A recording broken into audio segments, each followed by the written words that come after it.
كتاب شمس المعارف الكبرى مش كتاب سحر. لو انت عارف الكتاب او سمعت عنه قبل كده هتتفاجئ من اللي بتسمعه. خليني اقولك ان الحلقة دي هتبقى مليانة بمفاجآت عمرك ما تتخيلها، والاول مرة هتسمعها عن الكتاب والمؤلف بتاعه، وهتعرف ايه هي محتوياته الحقيقية وعلاقته بالصوفية والمعلومات اللي فيه عن الجن واشكالهم واسمائهم، وهتسمع قصص لناس قرأوا الكتاب وحكوا تجربته. بس كمل الحلقة للاخر وان شاء الله هتعجبك.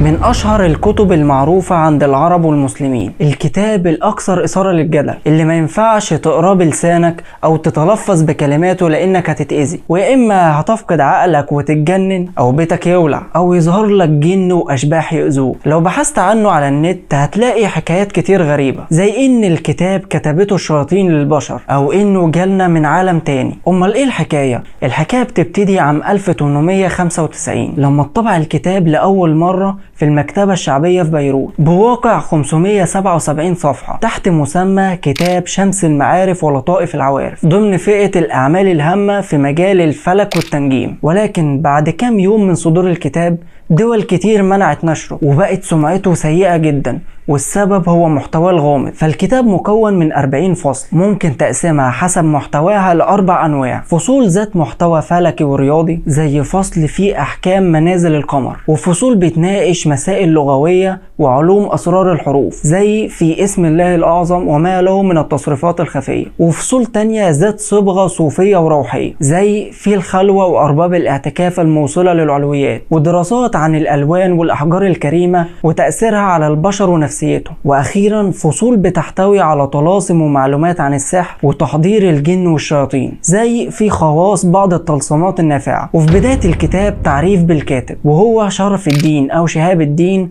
أحمد بن علي بن يوسف البوني. هو صوفي جزائري من مدينة بونا اللي هي دلوقتي عنابة في الجزائر، عاش في القرون الوسطى وتحديدا في زمن الحروب الصليبية بحسب الروايات التاريخية القليلة جدا عنه. وذكرت المصادر انه كان عالم دين وفيلسوف مهم جدا في زمانه، ودرس على ايد ابن عربي احد اشهر المتصوفين في وقت كان التصوف فيه شائع جدا بين المسلمين. يفترض انه عاش 102 سنة ومات في مصر عام 622 هجريا. اتعرف عن شخصيته الانعزالية والشغف الكبير للعبادات والصوم، ما اتجوزش خالص ولا كان ليه اي تلاميذ، وده اللي زود شخصيته غرابة. وكان بيخرج بانتظام ويقعد لوحده في جبل مقود على البحر شرق تونس، وبسبب كده بعض الناس قالوا عليه انه ساحر بيقعد مع الجن والشياطين في الجبال، وناس تانيين قالوا انه كان صوفي زاهد وليه كرامات زي ان الحروف بتكلمه وعنده قدرة الاختفاء عن الناس فجأة في اي وقت. طب ما عادي، انا واحد صاحبي عنده القدرة دي، بيختفي عني في وقت الشدة وفي وقت التعب وفي وقت الحاجة. والبوني زار أغلب البلدان المسلمة، فأقام في القاهرة شوية وبعدين راح حج في مكة وبعدين عدى على بيت المقدس، بعدها بغداد، وبعدين سافر لتونس وتعلم قراءة القرآن الكريم هناك، وتفنن في علوم المنطق والنحو والبلاغة وعلوم الأسماء والإشارات. وخلال رحلاته دي كتب كتب كتير، منها كتاب شمس المعارف اللي بيعتبره السحرة أعظم كتاب للسحر في التاريخ. بس السؤال هنا، البوني جاب منين الوصفات السحرية والمعلومات الخطيرة اللي موجودة في الكتاب اللي ما اتذكرتش قبله في أي كتاب؟ يعني ما كانتش متفرقة زي ما بيقول بعض الناس إنه لف العالم الإسلامي كله عشان يجمعها. فكتاب شمس المعارف بيحتوي على أنماط سحرية ما كانتش موجودة في عصره ولا العصر اللي قبله، وافتراض إن الكتاب يكون كتبته الجن والشياطين ممكن يبقى منطقي جدا. فيا ترى إيه مصدر الكتاب؟ هل فعلا جالنا من الجحيم زي ما بيقولوا؟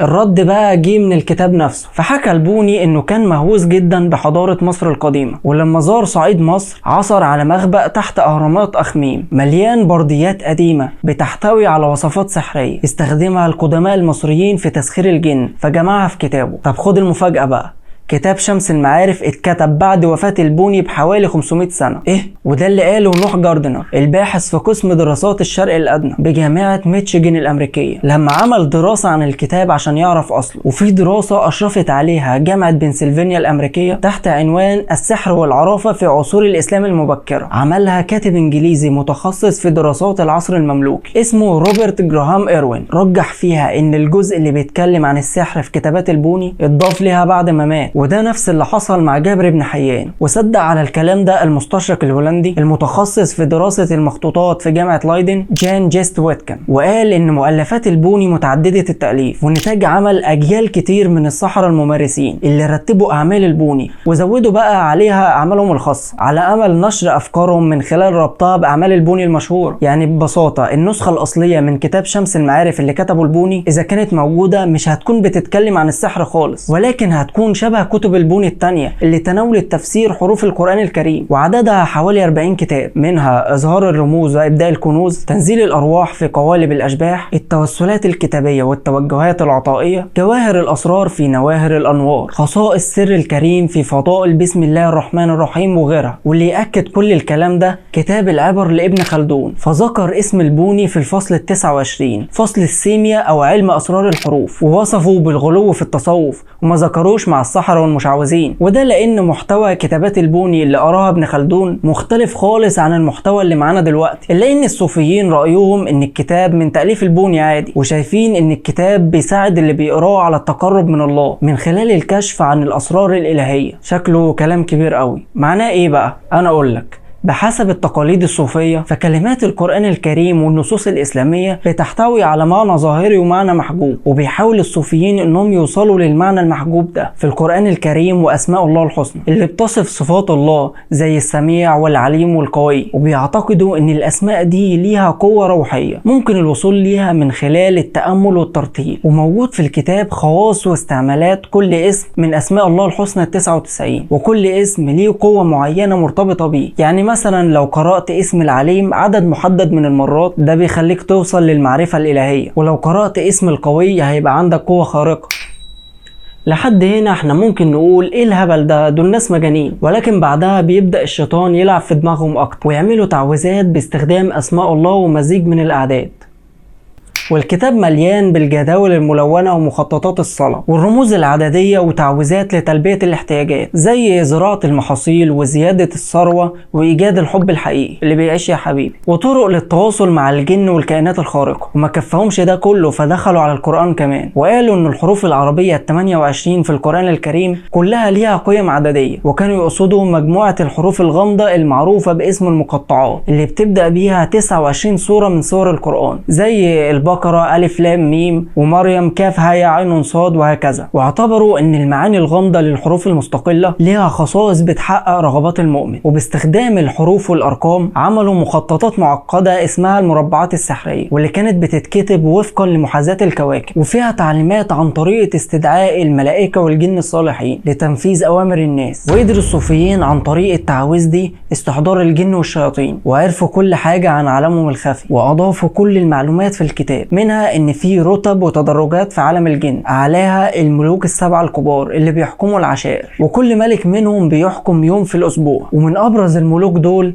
الملك عبد الله المذهب خادم يوم الاحد وبيلبس تاج من الذهب، والملك مرة خادم يوم الاثنين، والملك ابا محرز الاحمر خادم يوم الثلاث وبيلبس تاج لونه احمر، والملك برقان ابا العجائب خادم يوم الاربع وهو جن مسلم لبسه وتاجه باللون الاصفر. وفي الملك شمهورش قاضي الجن خادم يوم الخميس وهو ملك طيب جدا، والملك الابيض خادم يوم الجمعة وبيخلف شمهورش في القضاء لبسه وتاجه باللون الابيض. واخيرا الملك ميمون ابا نوخ خادم يوم السبت لبسه وتاجه باللون الاسود. وكل ملك منهم بيحكم 49 قبيلة من قبائل الجن. اشمعنى 49 بالذات معرفش، ولكل قبيلة من قبائل الجن افعال ووظائف خاصة بيها، ومن القبائل دي قبيلة عامر، ودول بيعيشوا في البيوت جوه الحمامات والمراحيض. فالمرة الجاية وانت داخل الحمام بعد ما تقول اعوذ بالله من الخبث والخبائث طبعا ابقى مس عليهم، وما تقلقش اغلبهم من الجن المسلم وما بيأذوش الانسان غالبا. قبيلة القرين اللي منها قرين كل إنسان اللي بيلازمه من ولادته لحد وفاته وهو المسؤول عن الوساوس والأفعال السيئة. وقبيلة القرينة أم الصبيان وبتكون مسؤولة عن إجهاض الأجنة من الأرحام وبتأخر الحمل عند النساء، والمسؤولة برضو عن إيذاء الأطفال وإفساد العلاقات الزوجية. وفي بقى قبائل تانية زي بني قيعان والدناهشة وسكان الخرابات وأهل الزوابع وسكان المزابل. وزي ما الجن ليه ملوك ليه ملكات، منهم شمس القواميد وشيطاعونة بنت برقوس، وأم ام الشعور وزين الوصف والجنيه السوداء. انا قلقان يحصل لي حاجه بالاسماء اللي عمال اقولها دي. المهم ذكر الكتاب كمان انواع الجن. ايوه الجن ليه 6 انواع، ولكل نوع خصائص وصفات معينه. ففي الجن القمري ودول اغلبهم من المسلمين، والجن الضوئي ودول كبار عالم الجن لكن اعدادهم قليله جدا مقارنه بباقي الانواع، وبيتميزوا بالسرعه والقوه. ومنهم الامراء والملوك. الجن المائي ودول منتشرين وبيعيشوا في الميه. الجن الترابي ودول قصيرين ومعروفين بسرعتهم الكبيره، وبيعملوا انفاق تحت الارض وبيتنقلوا فيها، وبيسكنوا المنازل المهجوره. الجن الهوائي وبيعتبروا اخف انواع الجن اذى للبشر، وبيتميزوا بسرعتهم وقدرتهم على الطيران. الجن الناري ومنهم ابليس وقبائل الجن الاحمر والازرق، واغلبهم من الجن الكافر. والجن زي البشر ولكن لكل امه شكل مختلف عن التانية. ففي امه الارهاب وده نوع من الجن عنده 7 رؤوس و7 ايادي، وبكل ايد مخلب ضخم. وفي امه الضبي وليهم اجسام ضخمه واشكالهم مخيفه، وعندهم وجوه وقرون تشبه حيوان الظبي، وليهم مخالب وارجل زي الحيوانات بالظبط، وصدورهم شبه صدور البشر ولكن فيها شعر كثيف. وامه الغيلان وعندهم قدره التشكل باي هيئه وقدرات تانية خفيه. في بقى امه العفاريت ودول ضخام ومرعبين وبيقدروا يركبوا الريح، وهم من الجن الطيار او العلوي، ومنهم اللي بيسكن السحاب. والشياطين من العفاريت بيسكنوا البحار. امه المرضى وسبب تسميتهم كده هي تمردهم على الله عز وجل واتباعهم لابليس لعنه الله. واخيرا امه الهيطلوش الاكبر من شياطين العالم السفلي في مملكه الشر، ليهم قدرات سحريه عاليه وبيسيطروا على القبائل. وبيذكر الكتاب كمان بعض ابناء الشياطين وبيذكر وظائفهم الخفيه زي دهار وده بيتسلط على البشر في احلامهم ويؤذيهم. تمريح وده بينشر الخمول والكسل وتاجيل الواجبات ويشغل الناس عن اداء واجباتهم المهمه في حياتهم، هو اللي مبوظ حياتنا كلنا ربنا ينتقم منه. في بقى اعور وده المسؤول عن اثاره الشهوات عند الرجاله والستات وبيساعدهم على ارتكاب الفواحش والزنا. وداسم لاثاره الفتنه بين المتجوزين. مطرش او مطرش وده بيساعد على نشر الاشاعات والاخبار الكاذبه بين الناس. وهفاف ووظيفته ايذاء الناس وتخويفهم وبيظهر لهم بهيئه حيوانات مخيفه. زلنبور بيشجع البشر على الكذب والحلف بالباطل. مقلاس لتزيين القمار والمتقامرين وايقاع العداوه بينهم. ولها وهو مخصص للوسوسه في الطهاره وفي الصلاه. سبحان الله، شوف مقسمين نفسهم ازاي، وكل ده عشان يضلوا البشر. عشان تعرفوا بس اننا في حرب كبيره. صح، في لقيس بنت الشيطان الاكبر ابليس، ودي اللي علمت نساء قوم لوط الصحاب بعد ما تعلم الرجاله الشذوذ.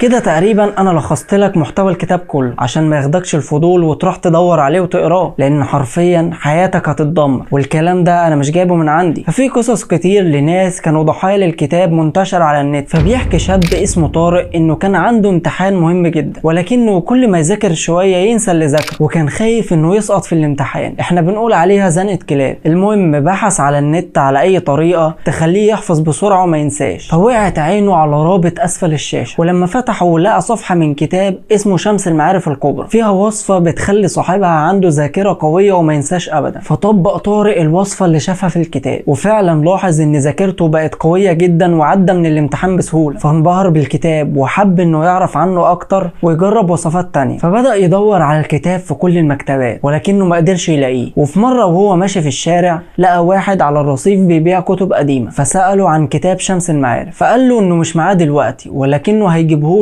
بس هيكون ثمنه غالي جدا. فوافق طارق، وفعلا في اليوم اللي بعديه راح للراجل واداله الكتاب في شنطه سودا وحذره من الكتاب وانه خطير جدا، ولكنه ما سمعش الكلام ورجع لبيته وبدا يقرا في الكتاب. وبعد ما قرا نصه تقريبا لقى انه مش فاهم اي حاجه وزعل لانه اشتراه بمبلغ كبير جدا ورماه في الدولاب. وفي يوم فتح الدولاب عشان يجيب حاجه فلقى الكتاب في وشه، فقال في نفسه انه يجرب يقراه تاني يمكن يفهم حاجه. فوهو بيقلب في الكتاب عينه وقعت على صفحه بتعلم ازاي تحضر الجن، فقرأ الوصفة وطبقها زي ما الكتاب بيقول. واستنى كتير ولكن ما حصلش اي حاجة. وبعد كام يوم كان بيحس ان في حد نايم جنبه على السرير لدرجة انه بيسمع انفاسه، وبقى يشم ريحة عطر جميلة جدا. وبعدها ظهرت له الجنية وعرضت عليه انه يتجوزها وهتحقق له كل اللي بيتمناه. فوافق على شروطها وفضلت علاقتهم شهور لحد ما في يوم ما طلعت له الشمس قرر والد طارق انه يجوزه بنت عمه. فغضبت الجنية جدا وبدأت تنتقم منهم، فقتلت البنت اصابت والده بالشلل وهو اتجنن ودخل مستشفى الامراض النفسيه. وبيحكي شاب تاني اسمه سمير انه كان مهووس جدا بقراءه الكتب والروايات المرعبه واي حاجه بتتكلم عن عالم ما وراء الطبيعه، وقرأ مقالات وبوستات كتير على الفيسبوك عن كتاب شمس المعارف وعجبه، فبحث عنه على الانترنت ولكن ما لقاهوش، فنزل وفضل يدور عليه في المكتبات لحد ما لقى نسخه قديمه منه واشتراها ب1000 جنيه. روح البيت ودخل اوضته، واول ما فتح الكتاب النور قطع في الشقه، والغريب ان النور موجود في كل العماره ما عدا الشقه اللي هو فيها. بدايه مبشره فعلا، ولكنه ما فهمش التحذير وولع شمعه ومسك الكتاب وابتدى يقرا فيه، وفهم ان الكتاب بيشرح ان في علاقه قويه بين الحروف والارقام وانها ليها طاقه كبيره جدا. ولقى في نص الكتاب صفحه مكتوب فيها لتحضير ملك الجنوب يتم احضار هذا الملك في يوم الاحد، اقرا هذه العزيمه 100 مره وقراءه قسم الاحضار 100 مره وسوف يظهر هذا الملك. 100 مره ايه يا عم، ده لو انا والله اكسل. بس هو فضوله خلاه عايز يجرب، واستنى لحد ما جه يوم الحد وفعلا عمل اللي في الكتاب بالظبط. وفجاه حصل زلزال في الشقه ولقى الحيطان بتتشق، فاتفزع وفضل يقول كل اللي حافظه من ايات القران لحد ما كل حاجه وقفت ورجعت لطبيعتها. فقام بسرعه وخد الكتاب وحرقه. بس من ساعه الحوار ده وبقى يشوف كوابيس مرعبه كل يوم، ولما بيصحى من النوم بيلاقي جسمه مكسر وعليه علامات ضرب اكنه كان في خناقه. واحد تاني اسمه محمود بيقول قصتي باختصار اني كنت بسمع عن كتاب شمس المعارف من صغري، ولما كبرت وبقى عمري 25 سنه دخلت على جوجل وبحثت عن الكتاب، ولكني ما لقيتوش كامل ولقيت بس بعض الصفحات كان فيها تعويذه لتحضير الجن. المهم صاحبنا ده قعد يقرا التعويذه من باب الاستكشاف والفضول، وبعد شهر كان نسي الموضوع اصلا، بقى يحس ان في حاجه بتجسم على صدره وبتكتم انفاسه، لحد ما اتطور الموضوع وبقى يصحى من النوم يلاقي علامات غريبه على جسمه، ودايما بيلاقي 3 اشخاص بيخرجوا من دولابه ويبصوا له ويضحكوا وبعدين يختفوا. ده ايه العفاريت اللي بتستظرف دي؟ المهم في ليله حس ان في حد معاه في الاوضه، ولما فتح عينه لقى قدامه راجل لونه احمر شكله بشع جدا وليه مناخير كبيره منحنيه وطويله شبه الشخصيات الكرتونيه، فغمض عينه من الرعب ولما فتحها لقى اختفى. فافتكر محمود ان كل ده مش حقيقي وانه بيحلم، وكان وهو نايم بيشوف ان في بنت جميله بتظهر له وبدا يحس بيها جنبه على السرير وبيسمع انفاسها، فقعد يضرب بايده على السرير عشان يتاكد في حد نايم جنبه ولا لا. فضرب مره والتانيه والتالته فسمع صوت صرخه قويه جدا، فاتفزع وقام يجري زي المجنون وكلم والده وحكى له كل حاجه. فوالده كلم شيخ كبير من الازهر فقال له شغل قران دايما في البيت، وقبل ما تنام شغل سوره البقره في الاوضه اللي هتنام فيها. ومن ساعتها وهو ابتدى يحس بتحسن شويه، بس كانت نفسيته باظت خالص، وكل ده وهو قرا صفحه واحده بس من الكتاب، فما بالك بقى بالكتاب كله.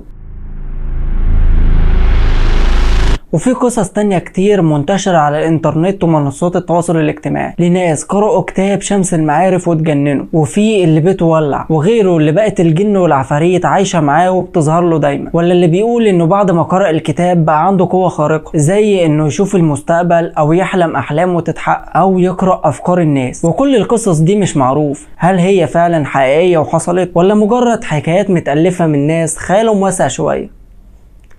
تمام، واسع جدا، ولكن من ناحية الكتاب فهو مؤذي وخطير جدا فعلا، مش بسبب السحر والجن والحاجات دي بس، لا، بسبب الضرر النفسي كمان، لان الكتاب بيروج لافكار غير صحية وطرق غير سليمة للتعامل مع النفس والاخرين. ده غير ان الكتاب ممنوع في كتير من البلدان العربية والمسلمة وممكن توصل عقوبة اقتناؤه للسجن.